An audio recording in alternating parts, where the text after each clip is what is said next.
Magandang umaga, class! Magandang umaga, guro!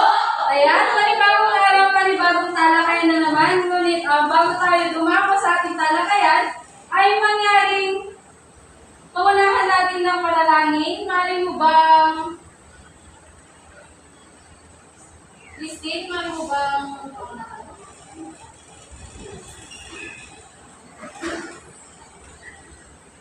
Nalangin tayo. Panginoon, pagmaliban sa lahat, kay aming isusulit sa natin.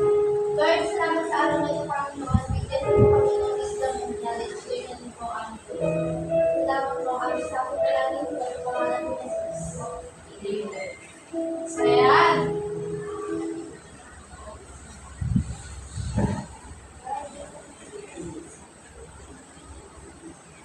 So, ayan, muli, class. Magandang umaga.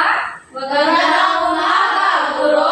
Bago kayo po ay mayroong pulutin niyo ang mga kalat na nasa silong ng inyong upuan. Napakiayos na rin ang inyong mga upuan, class.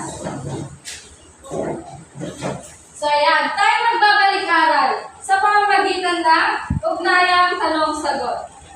Handa na bang lahat, class? Yes, ma'am! Mali mo bang basahin ang panuto? Mary Jane? Panuto sa pamamagitan ng Wheel of Names kung sino ang ituturo ng araw ang siyang sasagot sa katanungan na ihanda ng guro. Sa bawat tanong na ito ay magkakaroon kayo ng angel na inyong iipunin. Sa bawat angel na iyon ay may kalapit na premyo.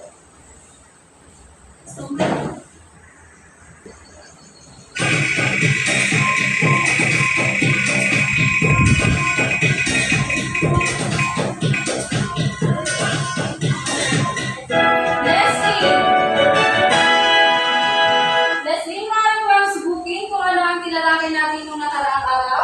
Noong nakaraang araw ay kinalakay natin ang may kwento may pamagat na ang mabangis na luso. Ayan, maraming salamat, Leslie. Batid ko ang lahat kayo ay nakinig sa ating tinalakay nung nakaraang araw, class. Ngayon, bago tayo dumako sa ating bagong aralin, ay mag-aaral tayo na gawain na pinamagatang hulaan mo. Maaaring bang basahin ang panuto, Ms. F? Kung hulaan ng bawat grupo kung ano ang ginagawa ng nasa larawan na ipapakita ng guro at sa pamamagitan ng pagtaas ng bandera kung sino ang unang grupong nakapagtataas ang siyang unang grupo na sasagot. Sa yung class, mangyari bang paunahan ng bilang? 1, 2, 1, 2, 1, 2. Ang unang grupo ay pumarito at ang pangalawa naman din.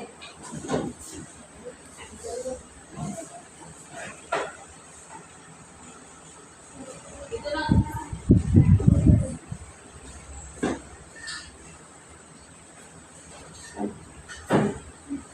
Maunahan lamang ng pagtaas class ng inyong mga bandera.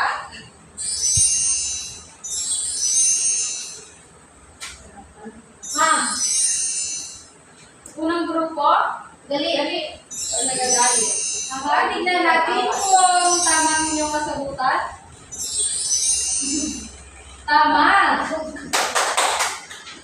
Kayo class ay may isang puntos. Punto.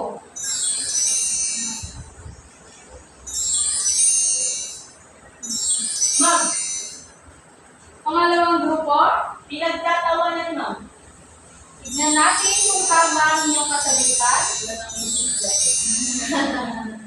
Tama, palakpakan natin ang pangalawang grupo.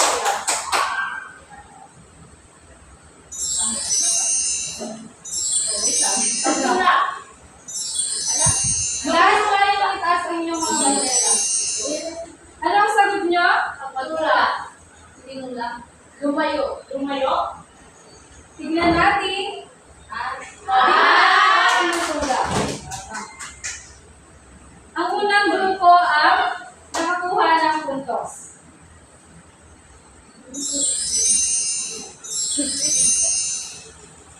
Testing.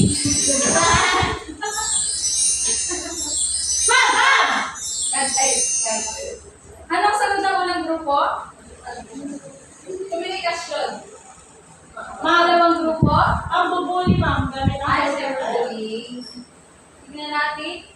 Yes! Tama! Mali pa kayong kumabot class.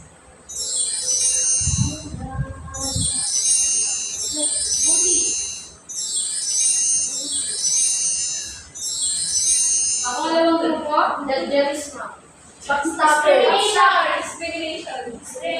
Tingnan natin kung tama ang inyong kasagutan class. Dalderis, ma'am. Judgment. So yan, maraming salamat sa inyong pakikibahagi class. Ilan ang puntos ng pangalawa? Ikalawang grupo? Apat, ma'am. At ang nanalo sa ating gawain class ay ang pangalawang grupo. Sa ating ginawang gawain class, sa inyong palagay, ano ang ating bagong tatalakayin sa araw na ito? Maring bang subukin? Ma'am, sa tingin ko po, patungkol ito sa discrimination. Maraming salamat. Christine, maring bang subukin, Althea? Sa aking palagay, ma'am, yung judgment ng isang tao sa ito. Tama, class. Batid ko ang bawat isa sa inyo ay nabasa na ang kwento Sanda ang Damit. Dahil iyan ang aking pinatakdang aralin noong nakaraang araw. Kaya ang ating tatalakayin sa araw na itong class ay ang Sanda ang Damit ni Fanny A. Garcia. Ngayon class, magkakaroon muli tayo ng isang gawain na pinamagatang fact or bluff. Handa na bang lahat, class? Yes, ma'am! Mary Jane, maaaring bang basahin ang panuto? Panuto, aalamin ng mga mag-aaral ang totoong nangyari na naganap o nagaganap sa kwento sa pamamagitan ng fact or bluff. Sasabihin lamang ang fact kung ito ay tama at bluff naman kung ito ay mali. So yan, naiintindihan ba ang panuto, class? Yes, ma'am! Muli paunahan ng pagtaas ng inyong bandera.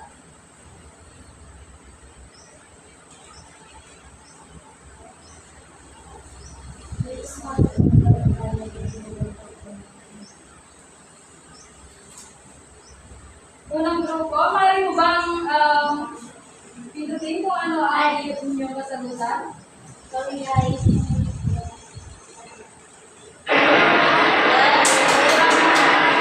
Base sa kwento class, kung nagbasa kayo ay may inilarawan na isang batang babae na mahirap na laging nasa sulong at walang unig. Sunod naman,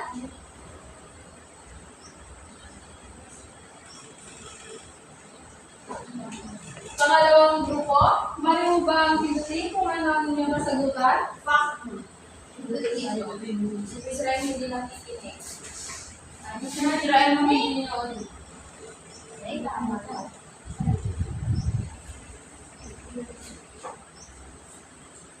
Ayan. Tama, class.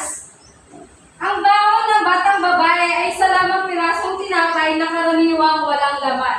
Minsan ay madalas tinutukso ang batang babae na pumapasok sa kanilang silid-aralan sapagkat ang paulit-ulit ang kanyang damit na pumapasok. At ang kanyang baon lamang ay isang pirasong tinapay na karaniwan ay wala pa itong laman. Naiintindihan ba, class? Yes, ma'am!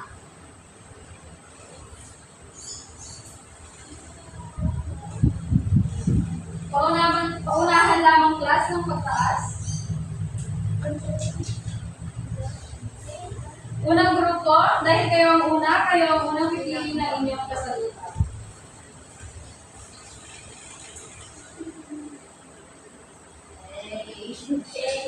Tama.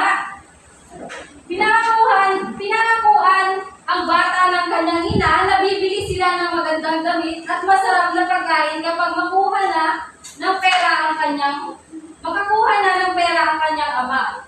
Ang class, kapag umuwi ang batang babae na ito ay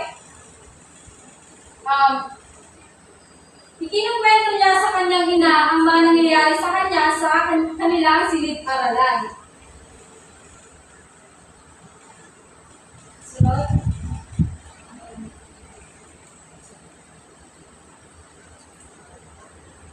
Ano inyong kasagutan? Lucia?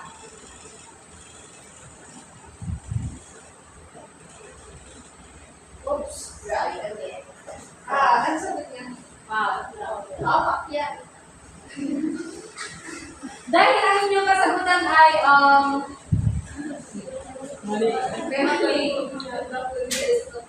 class, kung nakinig, ay kung nagbabasa kayo at nakikinig kayo sa aking sinasabi, ay masasagot niyo ito ng maayos. Ang panunukso ng mga klase niya ay hindi alam ng kanyang ina. Hindi ba alam ng kanyang ina, class? Kasi sabi ko lamang kanina na kapag umuwi siya sa kanilang bahay, ay ikinukwento niya ito sa kanyang ina.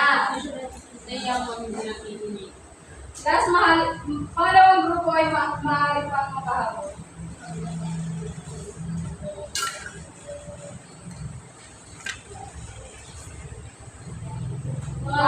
Ay unang grupo?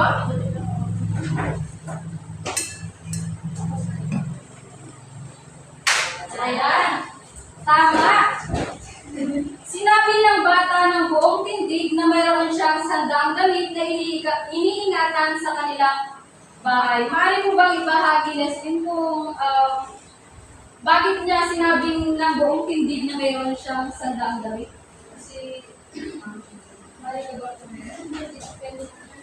Kasi sa kanilang bahay meron siyang hindi, meron yung dun sa pader niya na may mga dali at binibigit doon. Maraming salamat, Leslie. Sinabi ng bata ng buong tindig na mayroon siyang sandaang damit na iniingatan sa kanilang bahay. Sa patuloy na panunukso nila sa bata, ay hindi na siya nakapagpigil at sinabi niya ng buong tindig na mayroon siyang sandaang damit sa kanilang bahay. So, ayan. Next.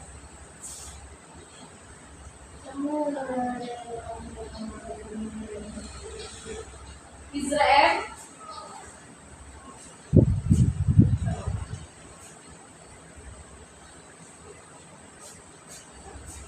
Tama nga ba? Tama. Yes naman. Sa kanyang inilarawang damit, class, ay hindi gumamela. Hindi ba kayo nagbasa, class? Hindi gumamela ang kanyang inilarawan, kundi ang inilarawan niya ay ang damit na magigislap na rosas.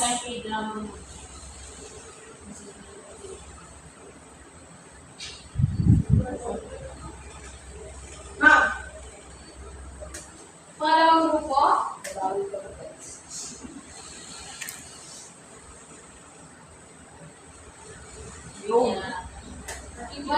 Paliwanag.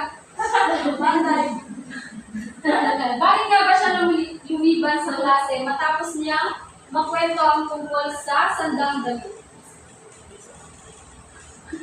Ang bata ay bigla na lang lumiwan sa klase matapos makwenta ang tungkol sa kanyang sandaang damit. Kasi nakaalinlangan siya kasi yung sandaang damit na binabanggit niya is mga litrato lamang na naibigit sa kanilang pader. Maraming salamat, Althea. Noong nagkwento na ng batang babae ang kanyang sandaang damit, ay hindi na siya pumasok o bihira na lang siya pumasok at nagtaka ang kanyang guro at mga kaklase at pinuntahan siya nito sa kanilang bahay.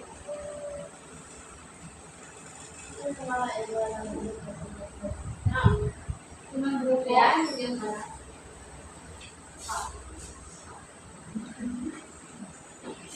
So, ayan. At nang dumating sila, ang guro at ang mga mag-aaral sa kanilang bahay, ay nakita nila or nadatnan nila ang kanilang bahay na gawa lamang sa tarpal na pinagtagpi-tagpi.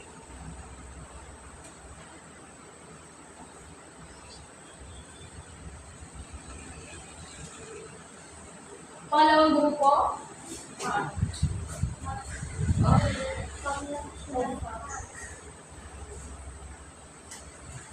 So, ayan.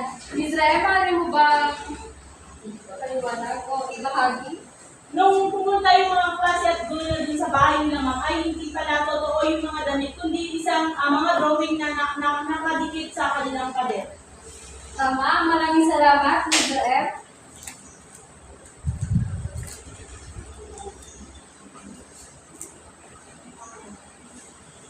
Batid kong naiintindihan niyo ang kwento, hindi ba, class? Yes, ma'am. So, ayan. Magkakaroon kayo ng gawain. At, pakibasa nga ang panuto, Mary Jane. Ganito, gamit ang concept na ay tukuyin ninyo kung ano-ano ang naging epekto ng pagbubuli kay Ana. So, yun, class. Sa pamamagitan ng concept box na ito, ay maaari bang maglabas kayo ng isang buong papel at sagutin ang concept box na ito na kung ano-ano ang mga naging epekto ng pagbubuli nila kay Ana. Ang inyong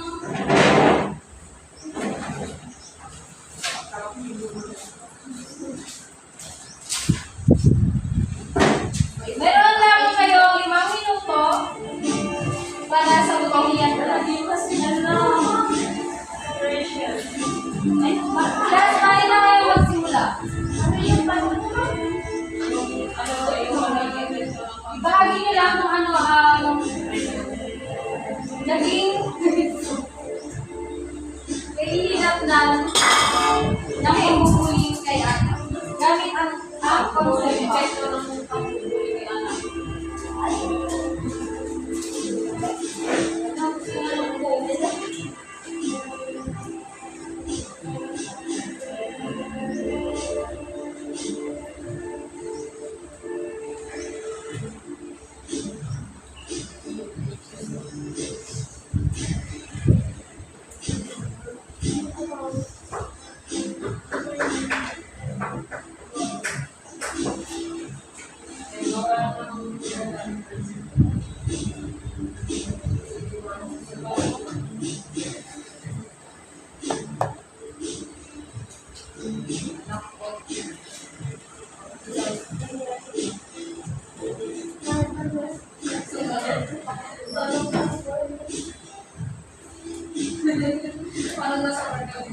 Tapos na pag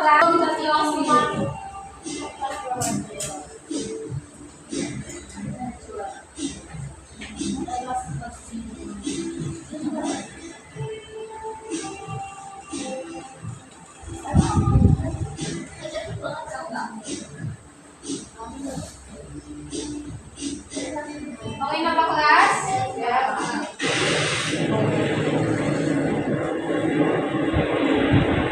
So, yan. Sino ang unang magbabahagi? Unang grupo?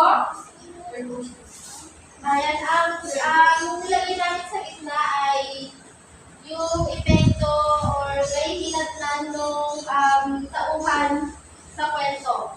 Una, depression. Pangalawa, kawalan ng tingalo sa sarili. Pangatlo, pagpapatuwakal. At panghuli, pagbaba ng kalusugan. Maraming salamat. Dalawang grupo.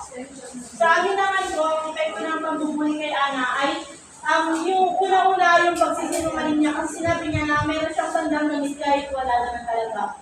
Yung na-depress din siya kaya hindi na siya sumasok. Tapos yung insecurity niya sa kanyang sarili na dahil sa pangungot siya ng kanyang mga klase ay hindi na niya napigilan na magsinungaling sa mga ito. At nahiya na siyang pumasok. Yun po yung...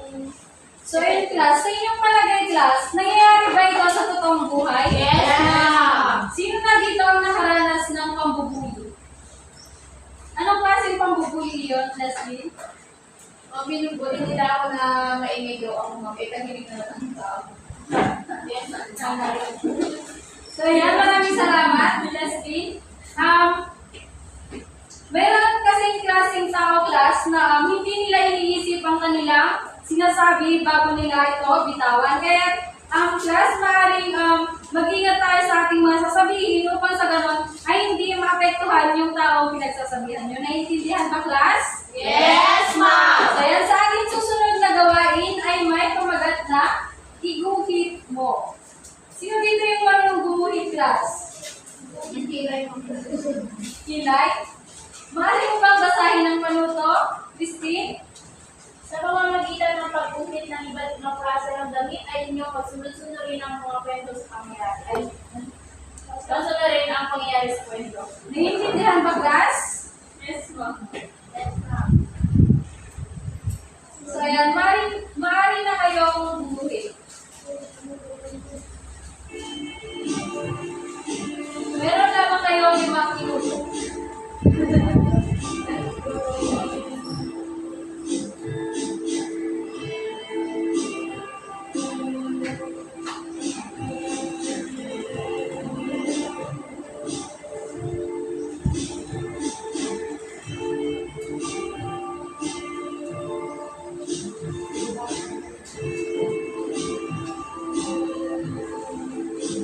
Ano po na Mary Jane?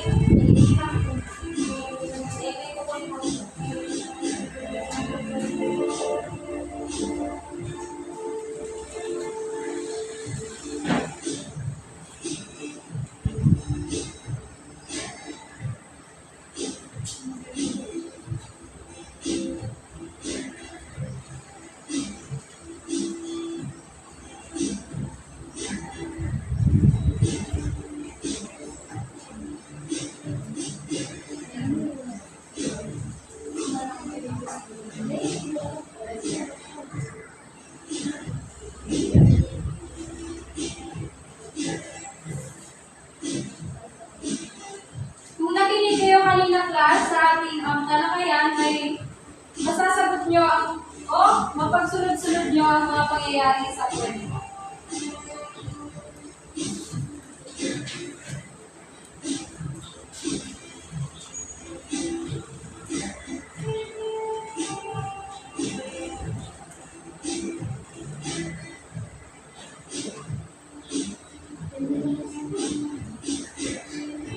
Saan mo siya computer? Sa last. Yan na rin yung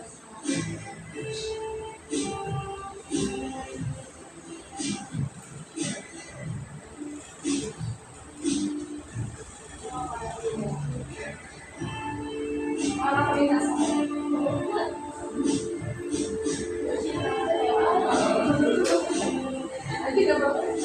Guys, maingay.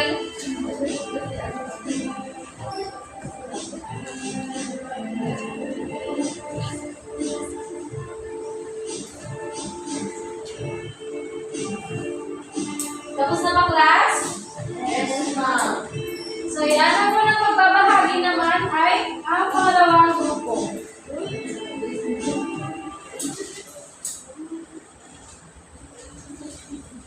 Sino ang inyong representative? Si Althea po, ma'am. Ang una po, ma'am, laging may isang babae laging nasa sulok at walang imik. Tapos sunod ay lagi siyang tinutukso ng kanyang mga kapwa-estudyante. Tapos, yung babae na yun ay laging may baong, isang pirasong tinapay, wala namang laman. Tapos, pinagmalaki niya sa mga kaklase niya na mayroon siyang sandaang damit. Tapos, sunod dito, ma'am, is,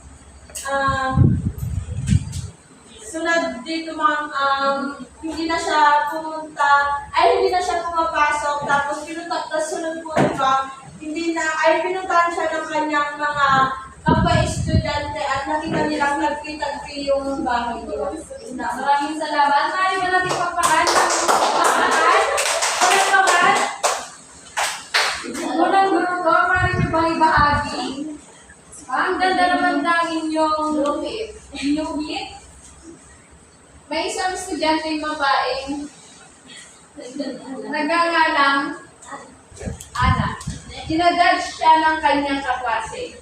Kaya naman, napilit daw magsinungaling si Ana. Hindi na siya pumasok. Binisita siya ng kanyang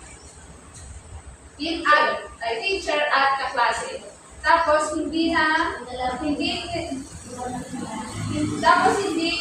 nila dapat nalaman nila ang totoo. Ayan, maraming salamat. Sa ating huling gawain class,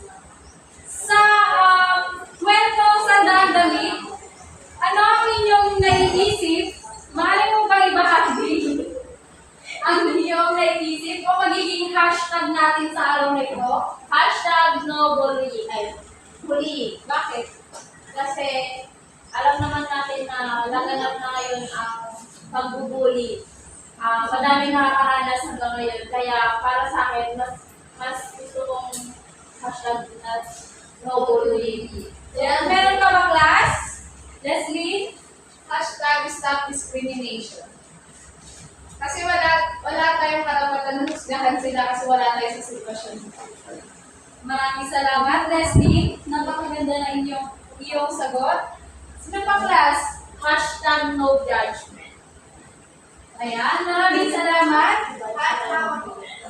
Christy, mali ka bang tumayo? Okay lang. Pero yan na lang. Ayan, be kind always. Sa ating huling gawain, class, maaari bang maglabas kayo ng inyong 1/4 sheet of paper at sagutin ang sumusunod.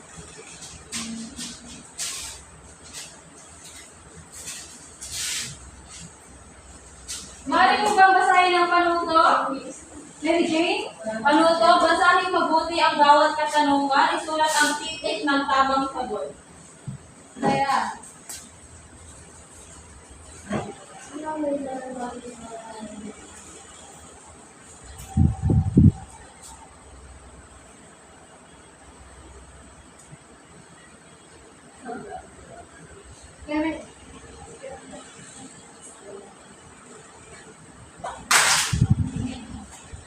Ang dahan-dahan basahin mabuti ang katanungan, class.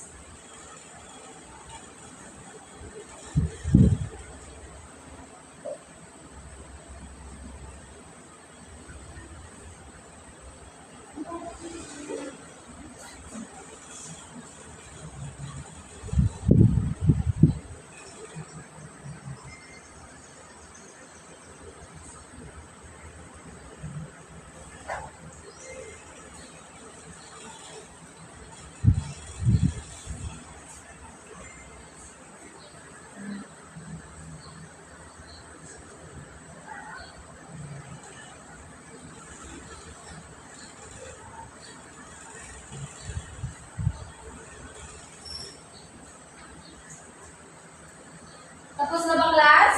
Hindi pa nga.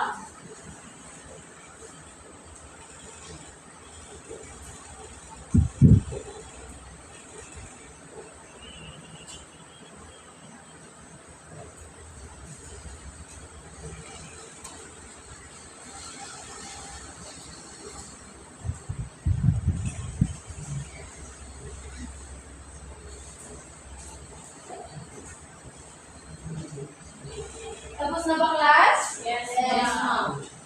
So, ayan, maaari bang yung mga papel ipasa pa gitna?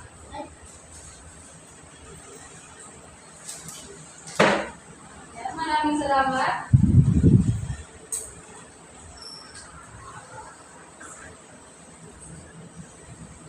Sa inyong takdang aralin, class, ay kayo ay magre-research o magsasaliksik kung ano ang diskriminasyon at kung ano ang iba't ibang uri ng diskriminasyon sa lipunan. Naiintindihan ba, class? Yes, ma'am. So, yan, maraming salamat. Muli, maraming salamat at paalam, class.